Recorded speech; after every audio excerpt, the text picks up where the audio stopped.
Hello बच्चों, आज हम हरिवंश राय बच्चन द्वारा लिखी गई उनकी दूसरी कविता एक गीत का अर्थ पढ़ेंगे।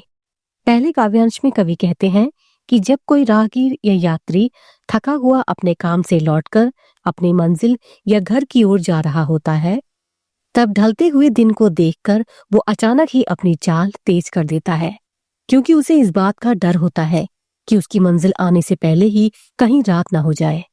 उसे पता है कि उसकी मंजिल दूर नहीं है, बस चंद कदमों की दूरी पर ही उसकी मंजिल या उसका घर है। ये सब सोचते सोचते इतना थका हारा होने के बावजूद भी वो जल्दी जल्दी चलता है, क्योंकि अपने घर या मंजिल तक पहुंचने पर जो सुकून, जो चैन मिलता है, वो और कहीं नहीं। इस बात को समझाने का कवि का जो अर्थ है वो ये है कि एक व्यक्ति को अपने लक्ष्य प्राप्ति की होड़ में या जिद में समय जल्दी जल्दी गुजरता हुआ सा प्रतीत होता है।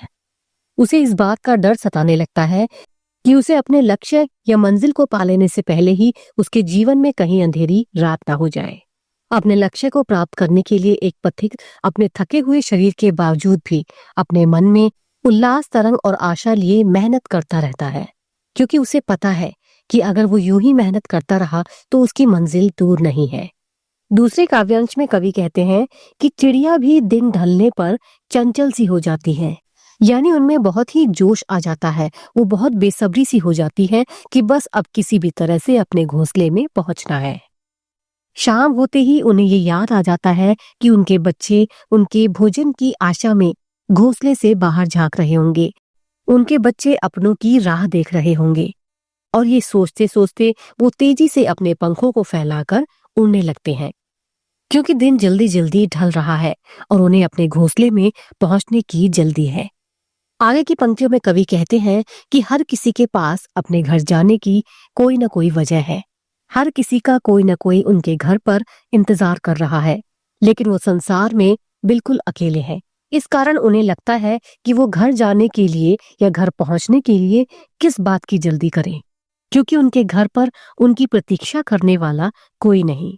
किसके लिए मैं घर जाने की जल्दी करूं? ये सब बातें सोचते सोचते कवि को अपने पैर शिथिल या कमजोर से महसूस होने लगते हैं। उनके कहने का ये अर्थ है कि कवि अपने आप को थका हुआ सा महसूस करते हैं। शाम होती देखकर उनका दिल भी बेचैन हो रहा है।